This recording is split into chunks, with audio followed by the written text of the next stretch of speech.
अस्सलामु अलैकुम वरहमतुल्लाहि वबरकातुह। उम्मीद है कि मेरे तमाम अहबाब बुज़ुर्ग भाई बहनें खैरियत से होंगे।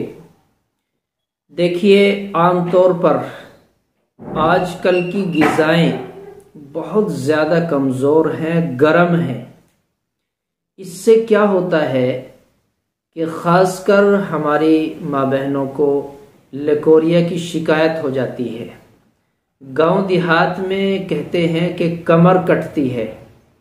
इससे औरत बहुत ज़्यादा कमज़ोर हो जाती है।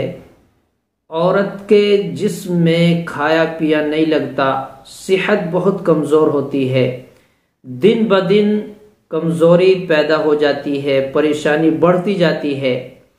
अच्छी से अच्छी ग़िज़ाएँ सेहतमंद फ्रूट खाती हैं, फिर भी वो शरीर को नहीं लगता, जिस्म में नहीं लगता, कमज़ोरी दिन ब दिन बढ़ती जा रही है। उसके लिए बेहतरीन नुस्खा, एक घरेलू नुस्खा है मेरी माँ बहनें, सिर्फ 15 दिन करें। लेकिन इन 15 दिनों में खटाई का परहेज़ रखें, गर्म चीज़ों का परहेज़ रखें।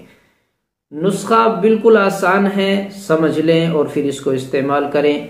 सबसे पहले हमें 3 ग्राम आंवला लेना है, बारीक पीस लेना है। 3 ग्राम आंवला बारीक पीस लेना है और 6 ग्राम शहद में मिलाकर दिन में 1 मरतबा लें। 15 दिन तक इसको इस्तेमाल करती रहें। इंशाअल्लाह ये लकोरिया की शिकायत, कमर कटने की शिकायत बिल्कुल ख़त्म हो जाएगी और हमेशा हमेशा के लिए इंशाअल्लाह नफ़ा होगा और फिर ये शिकायत कभी नहीं होगी। शर्त यह है कि खटाई का परहेज़ रखें, गर्म चीज़ों का परहेज़ रखें।